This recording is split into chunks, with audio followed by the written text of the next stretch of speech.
That's one of my favorite things. Well, I feel like it was kind of a jumping point. I didn't want to keep it like classic action figure, but I wanted to add more like angst and more power to it or whatever. So couldn't agree more. Well, needless to say, we're going to bring everybody in. Hey, everybody, this is Don Lanning. Happy Easter. We're here at my D3 studio, and we wanted to do something special today. For those of you that know me, you know I love to reimagine icons of our culture and pop culture. I've done my own version of Wizard of Oz and stuff, and I had a really amazing experience this week with a wonderful artist that's an experienced working artist. And he's reimagined something that's in our pop culture. And I just had so much fun, I wanted to do an artist spotlight. I want to introduce you to Kevin Lewis. Kevin, welcome to the shop. Thank you for having me, Don. It's been an incredible week. Right on. Taken what I had hoped to get out of this class to like a whole new level. So it's been absolutely amazing, and I appreciate all that. Well, I'm going to give you your information, but I want to tell you that often in the class we have folks that come that are brand new to sculpting. Sometimes we have folks that are digital artists and want to up their game. Kevin is an amazing artist, a tattoo artist. Well, I want to pause for a second. I'm going to have Gabby come over and look at this board that we put up. And there's Kevin's information. If you want to contact him for whether it be sculptures, which is a new aspect of his life opening up, you never know, or tattoos and all the work thereof. Look, there's a little friend. Will you tell us about that sculpture right there? Oh yeah, that was a little fun I was having. That's a little Frankenstein sculpture of my dog. Yeah. It was my first hand at trying like little tiny things to try to mold things or sculpt things, and I made it out of epoxy sculpt. But I like the idea. I like the idea of that because it was like quick setting, and you kind of sort of like tattooing. You have to like set it and forget it. You have to commit, you know. So that was kind of fun to do that sort of thing. So. Well, I love that you're a person like all of us in the business. That's my boy. The decorative arts. You have something you love, and you want to bring it into 3 dimensions. I love this because I was wondering what he had sculpted before, and he brought this. Look at the tooth. He brought this to the class. And I love it. It's so inspired. And, of course, you love monsters like I do. Absolutely. But let me put this back over. Best of both worlds. That's right. That's right. Well, you know, we had this wonderful thing. I just want to jump right into it. I'm going to start with this. Well, because he has experience, he was able to do a drawing. Now, as I've said before, when we visited, when we have students come in and sculpt something for the first time or come in with a concept, do you have to know how to draw? No. But in his case, it's an absolute wonderful kickoff point. Plus, he already has lots of experience realizing all kinds of concepts to then put on people's bodies. Amazing, wonderful. So he is sure-footed artist. And he was able to come in, and in the first day, he brought this sketch on. And you can see that certainly this was a great jump-off point, as many of these illustrations and drawing are for us. Once he got into the clay, if you agree. Yeah, definitely. There's so much more that he can do beyond the drawing. When I receive a design drawing working on a film, it's more to give me confidence. It's more to show me where I'd like to go and where the client wants to go. But then in the 3 dimensions, things open up. And of course, you're able to move in a linear way and move around the subject. I can't wait to move this around. Actually, we're going to stop for a moment. I want you to hold that. And I'm going to turn this a little bit. We're going to come back and show your references in a second. I want you to talk about this character. Start with its name. He's Trapjaw from the Masters of the Universe. Yes, Just growing up as a child of the 80s. The music was terrible, but the cartoons were amazing. I thought the music... Wait. I mean... No, I'm kidding. For the most part, it was. Right. But yeah, it was one of those things that... Beautiful. Just, you know, I played in my room with action figures. You know, those were, a lot of times those were my friends for being locked in your room, you know what I mean? And you're kind of like, well, not like my parents locked me in my room, but being in your room and wanting to explore new worlds and stuff, it was kind of cool to have these characters to watch on TV. That's right. And then to imagine a role play of what they're doing, new little things. So it was kind of cool to I wanted to take a character that was classic, somebody that I absolutely loved, and try to add a little twist to it. And when I was looking up references, I feel like these were all over the board, but I wanted different elements to bring into it, so it wasn't like I love the cartoon and I love the action figure, but I wanted to make it like this added some just beef to it, some heavy realism, aggression. Yeah, it takes it out of the cartoon world, very if much you will, so, and brings it into a contemporary, hardcore film-like presentation, which is wonderful. And you guys, this is a message to you out there. You know, you can do a sculpture of like the Easter Bunny, for example, and reimagine your stuff. This is a great example of a cartoon character. It lives in this space. It lives in my memory and in my childhood fondly. And what Kevin did this week is through his work ethic and through his workflow and through thoughtful drawing, he plotted to go ahead and bring this character into a realistic bent. And of course, we're so happy for this. Now, it was kind of fun because he was sort of like the last minute driving in here.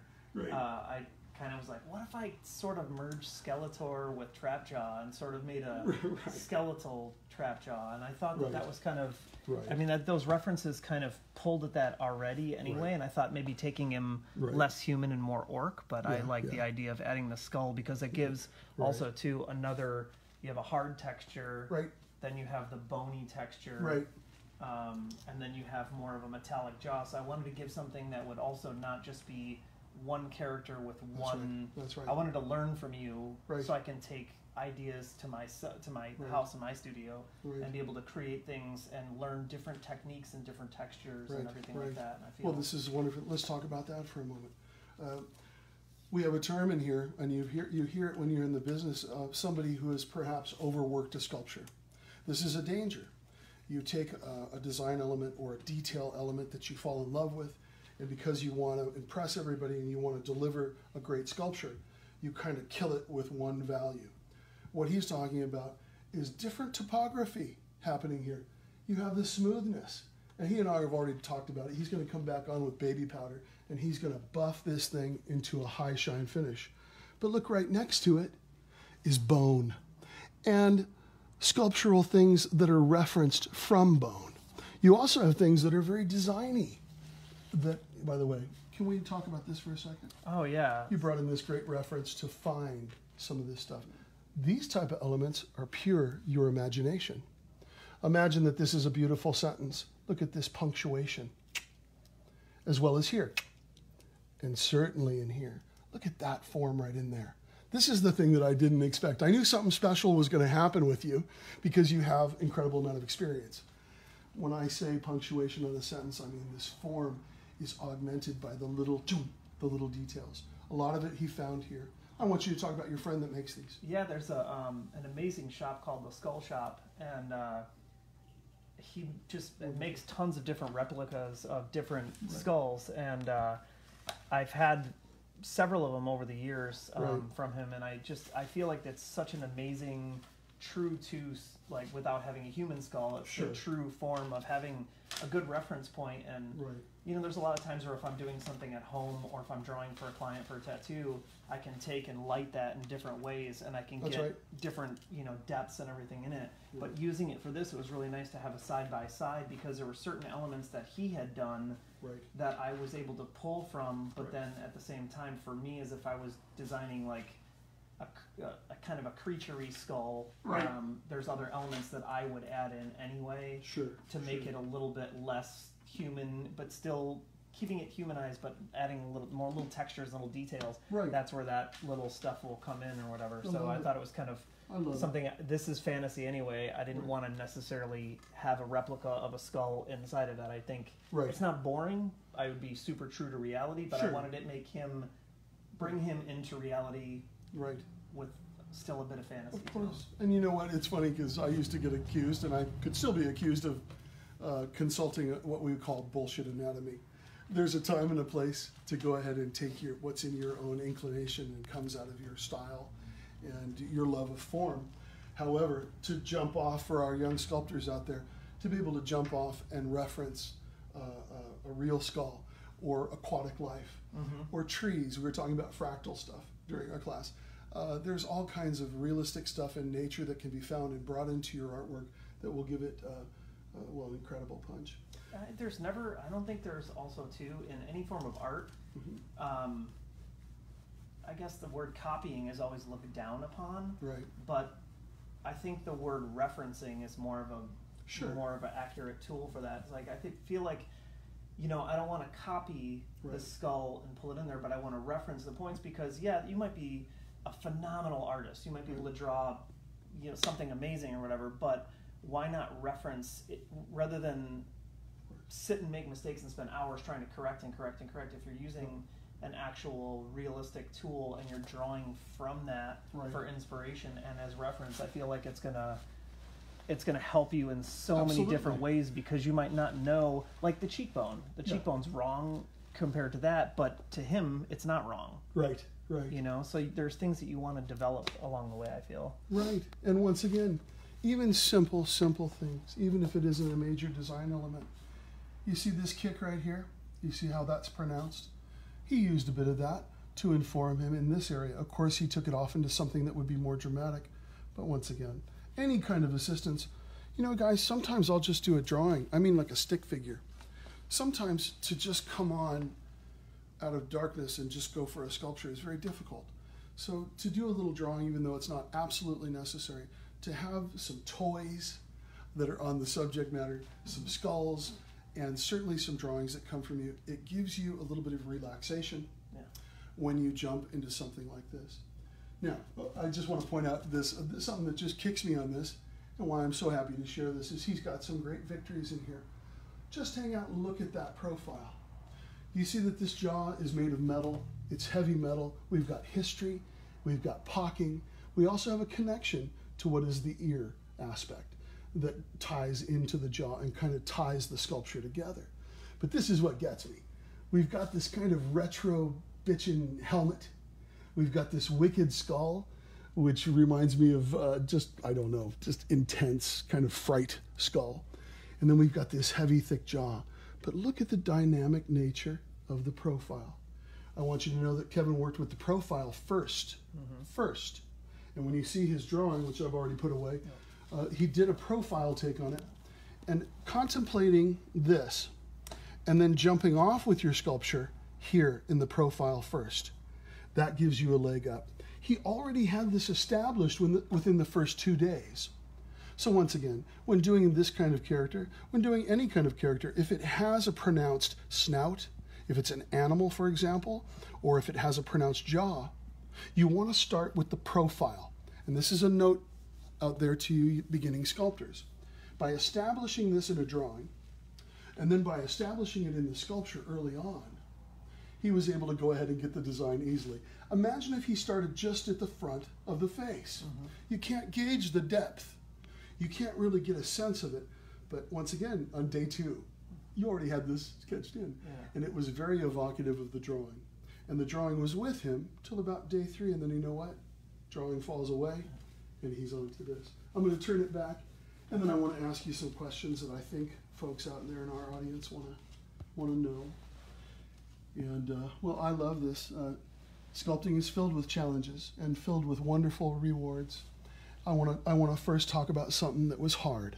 Okay. What was something that was difficult for you in this sculpture? I feel like, well, there are a lot of things I feel, were difficult. It's obviously coming at it sort of your first time. You're in your head. You're like, I can take this head on. But when you start to put the clay on, it's weird because I feel like the drawing was probably maybe like 20-30 minutes or whatever, just to kind of get a reference idea together. Right. But once I started realizing it, I feel like bringing it from drawing to the first stage of it. Sure, the block out. Yeah, I would say that is actually almost the most difficult thing, because you have a lot of patience in art, and I think that's what makes a good artist is if you have the patience to actually let something develop instead of just getting antsy and jumping in. Right. I'm also an antsy person in other ways, but I feel like that was probably the hardest thing for me. Jumping was even like the first day, and I'm like, ugh. Yeah. I'm like, I want it, and it's like you're so far from it. Right. And then the second day, you're just like, come on, like I want to get to that part. And then the third, by the end of the second day and into the third day, all of a sudden all these forms start taking place, and he starts coming to life from the drawing to that. So I feel like that was maybe the hardest part for me, was to sort of bring it from nothing to something. Right. But as far as technique wise and learning that stuff, I would say probably the most difficult thing was learning how to cut in things. I would think of, like, before this week, I would think of sculptures as, here's a block. Right. I'm taking away from I'm sculpting away from it, and it's all about removal. It's not really about adding.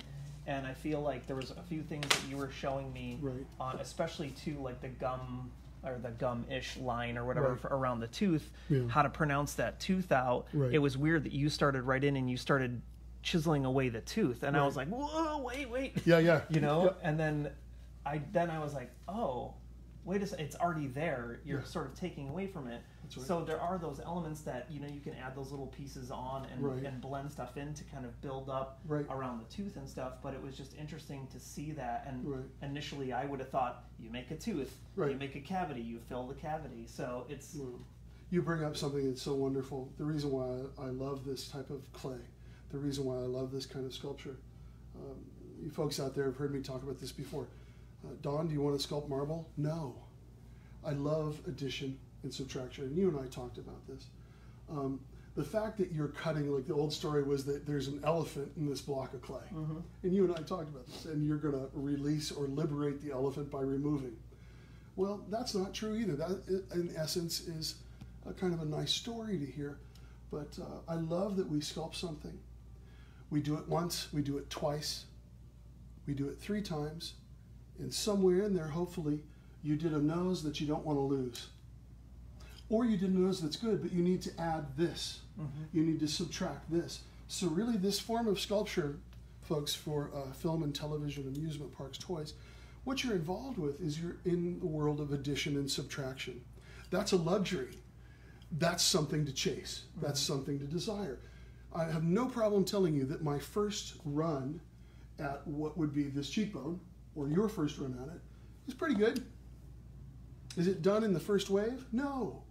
The second one's going to be better, the third one's going to be it, and maybe the third or fourth, you're going to say, I like it so much, I don't want to change it. And that's when you move on to either an adjacent thing, or you change your perspective and come back out to the overall. Check in with yourself, stand up, get away from the sculpture, look back, and say, what's happening to me here? What's happening to the overall? I want you to talk a little bit about shadows. And before you do, once again, he has a lot of experience, and some of his workflow I was interested to see, as an experienced artist, what would come in here. And he really caught the shadows. One of the things that's working so well about this piece are these dark pools of shadow here, here, here. Now let me have you talk about that. That was actually, the funny part about that is that's probably one of my favorite parts of the class, is actually learning the shadows and learning the light and how you can tell how something balances out. Like I guess you're thinking about like a lot of stuff beforehand and how you would approach it before you come into a class like this. And I would have approached it by like looking up top, looking from side to side, maybe taking a photo and setting it out. But it was so interesting the way you had really pointed out how dynamic and how important the shadows were, not only on the dynamic of maybe the aggression in the piece or the dynamics of things, but I feel like it's super important because it actually helps you in symmetry. Of course it does. And yes. If you're able to see the form. Yeah, because I mean, not everything in nature, nothing is symmetrical at all. But you have a, I feel like when you're sculpting stuff, you want to have it as true to form. You don't want a cheekbone up here and one down here unless you're making something that half of it's wonky or whatever. But I feel like if you're doing something, it was something like this where I was trying to balance stuff out. I feel a lot of things out with my hands and feel like where the contours of certain, this is a little higher, this is a little lower, I can build it up. But I feel like those shadows were probably the most important thing into balancing the structure of it, because I feel like I could sit back and the way that the lighting was hitting it, I would see that this cheekbone is adding a little bit more shadow here than it is here. So I want to actually either cut away a little bit here, or I want to add a little bit here to actually balance those shadows out. So Perfect. I feel like that was probably one of the most important things that you had showed me. Let me add something to that because it's so important. Well, Dick Smith, one of the great sculptors, the dean of special effects makeup, Dick Smith always had you have one key light that was right here. And it's through having that one dominant light that we're able to look at different forms and evaluate them. The light is really helping us trap uneven things, as well as the sword and as well as other things, measurement, certainly calipers and what have you. But once again, well, that one dominant light. I want to tell a quick story. I was working at Patrick Totopoulos' and I was working on Underworld or something, and I'm trying to sculpt a kneecap. And I keep going in circles and it's not happening, and I'm getting emotional, and there's people, you know, looking at me doing this thing, and I'm self-conscious, and it just keeps crashing and crashing. And so I look, and Totopoulos has got big windows that travel the length of the shop. So I've got my dominant light coming from these fluorescents, and then I've got a wash of daylight coming in. No wonder the poor soul can't figure out a kneecap. Yeah. I've got too many sources of light attacking the sculpture.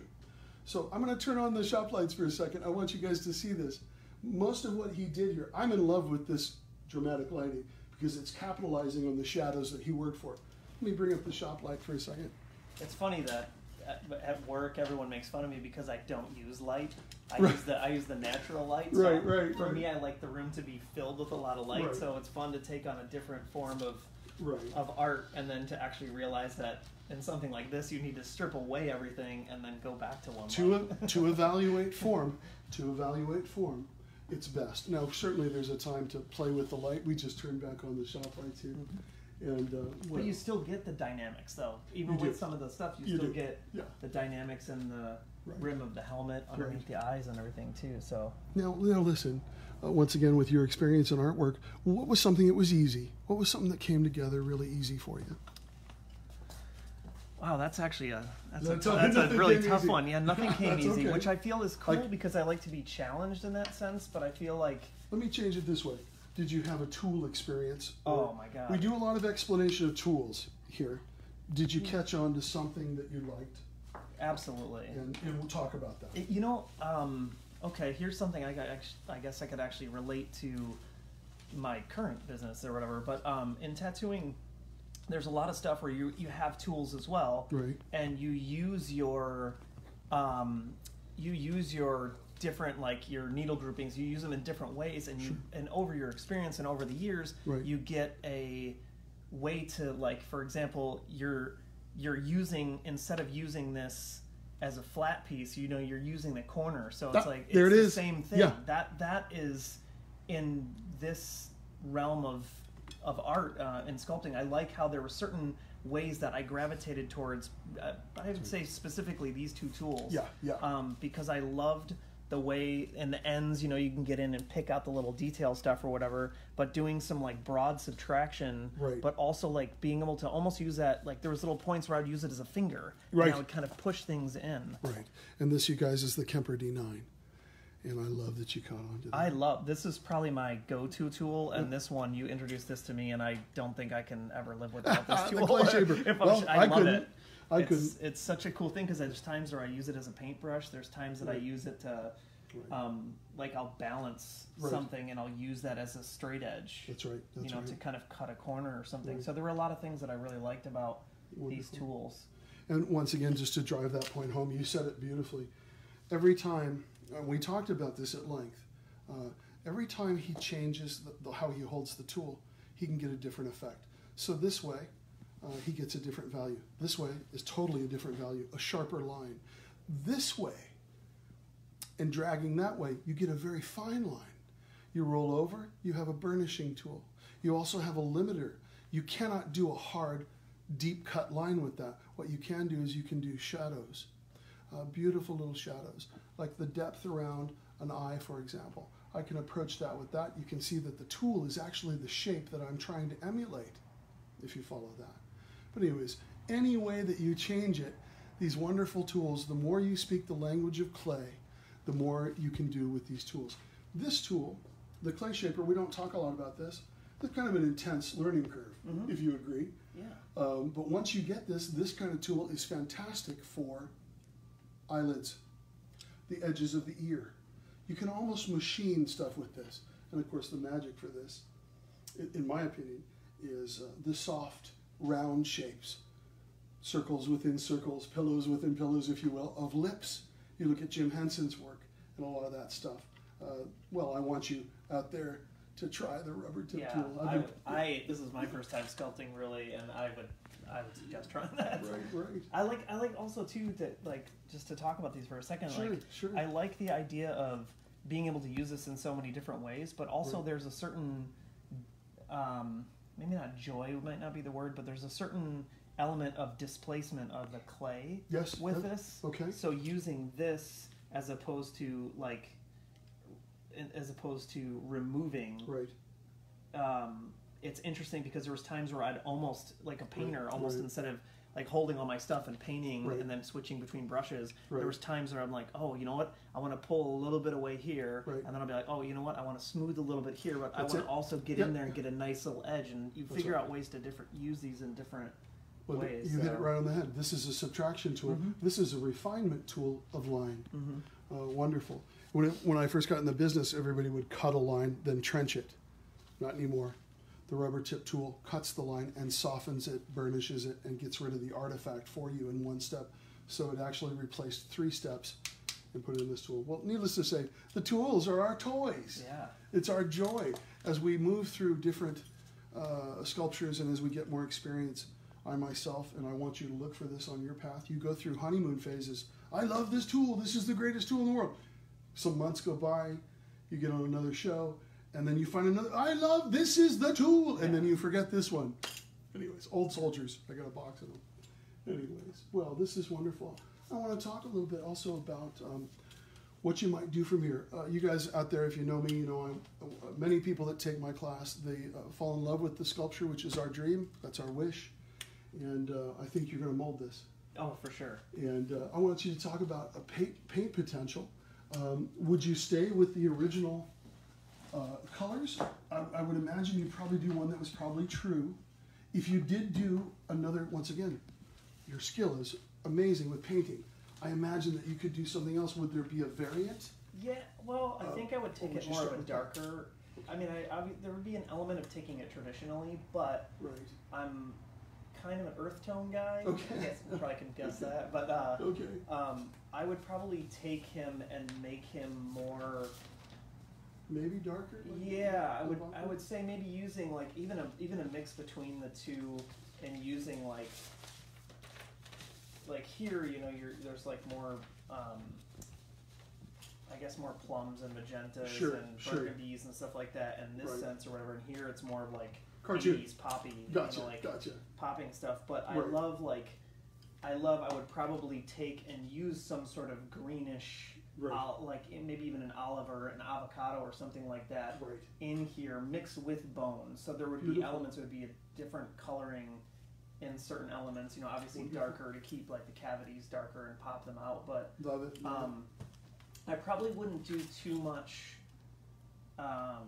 decaying or whatever within the skull, because I'd want to keep it less less mossy kind of grown on it, you know what I mean? Less of that sort of thing, more of it like bone, just like stripped down. Whereas I'd rather have like these other elements sort of set him within them. So this, and then again, and having the contrast between the 3 pieces, I'd like this one, I want to be more, if you leave just a giant chunk of metal or something outside and it's beaten up and it's been through the ringer of everything, but it still maybe have some, like there's a little bit of stuff I kind of wanted, like an erosion of almost like an acidic, like stressed metal. Something, you know, you mean you have your he's been through shit, you know. Sure he has. He's been through stuff, so it's like history. You know, so there's power to him.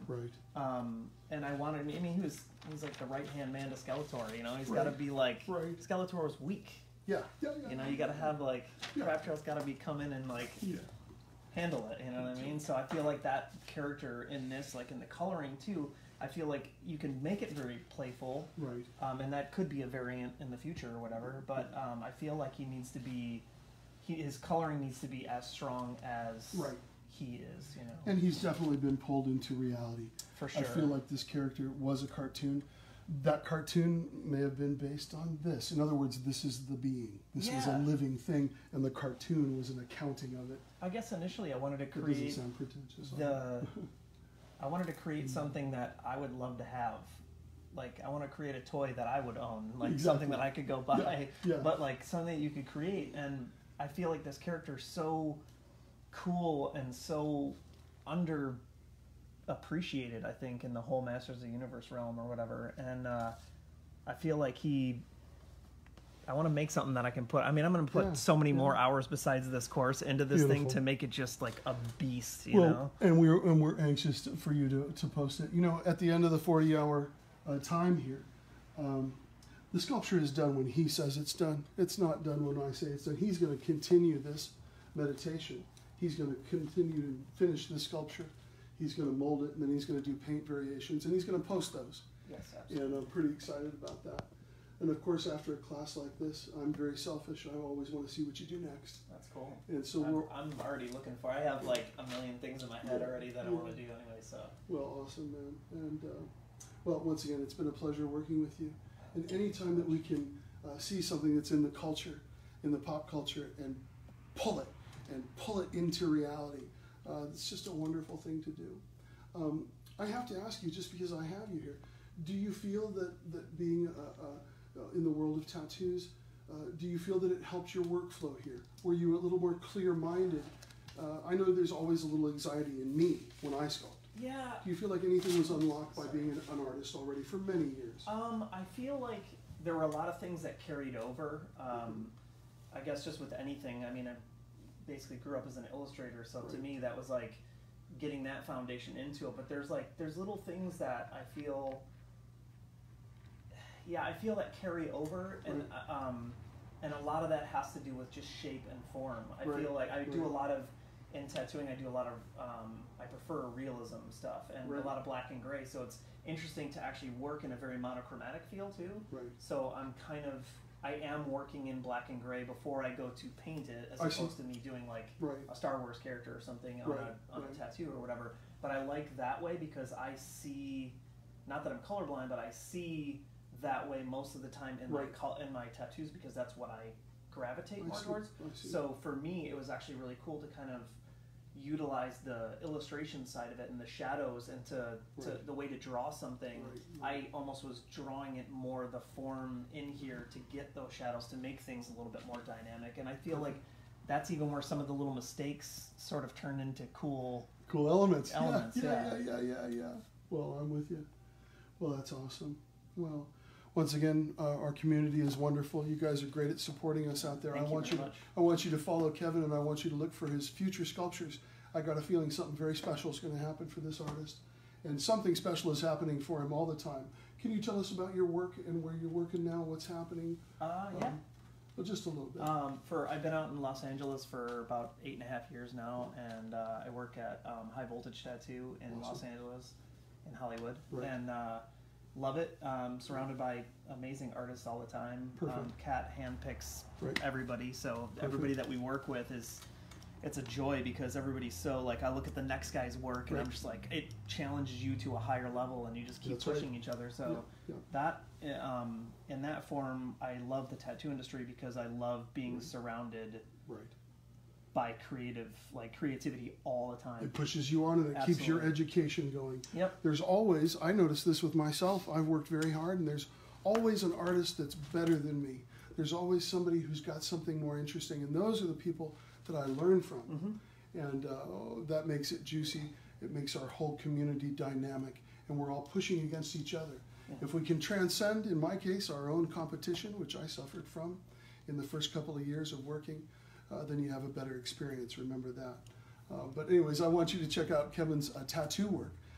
And that's a whole other panel and depth to this gentleman. And once again, I had a great time working with you. Thank you so much for everything. It's my great pleasure to have you here. Thank you guys for being a part of this with us as well. Right on, right on. Well, they're very supportive. Everybody, thank you for looking in and sharing your Easter, just a few moments of your Easter with us. Of course, I want to thank Kevin. He came in here on Monday and absolutely didn't get up once, just the whole time. Actually, yeah. There were some juices brought in, some drinks, but he didn't leave the table, and I appreciate that work ethic. It got me stirred up, and I appreciate that strength.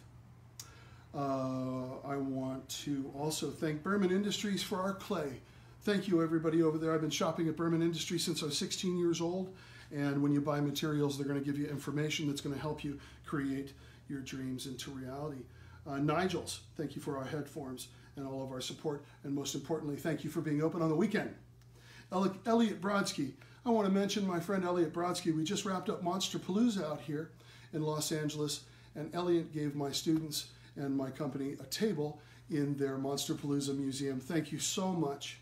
What a positive affirmation for our young artists to come on, do a sculpture, and then be able to show it to 10,000 people at one of the greatest trade shows, one of the only trade shows that I hit. Love Neil Gordon and the prosthetic show as well. That's my second. But our Monsterpalooza show out here is wonderful and something to see in April. And thank you, Elliot, for favoring us with a table. I'm going to be in France at the ACT Academy, École du... Maquillage. Say that for me. Say it. I don't know. École du Maquillage. Yeah, you have to say it with flair. Forgive me, I didn't want to murder that, Richard. My friend there is Richard Masson, and this comes to us via, I know, it's just dreadful. This comes to us via Neil Gorton, my dear friend. Neil, I've had a lot of people ask me if I'm coming back out. I'm sending him your way. Neil Gorton has set up this where I met a wonderful man named Richard Masson at the ACT Academy, and I will be in Lille, France in September. If you're out there, I want you to come shake my hand. I don't care if you're taking the class. We've got a beautiful class planned for you. Take the class. But I want you to come out and see me there. I'm so thankful to travel and see that part of the world. Had France on my mind quite a bit, as did all of us. I have a new class coming May 20th through 24th. Seating is always limited. I want you to call and find out some information. If it's comfortable for you, if it's a good time in your life to do it, I want you to come join us for a class. Thank you so much. Our Facebook family out there, I know that you're looking in on this, and Facebook and Instagram has been a wonderful support for our efforts here to train the next generation. And we're so thankful for you. And once again, follow this fine gentleman, Gabby Lanning. Thank you for filming everything. We love you. And happy Easter to all of you in your homes. Take care. We'll see you next time. Thank you. Right on.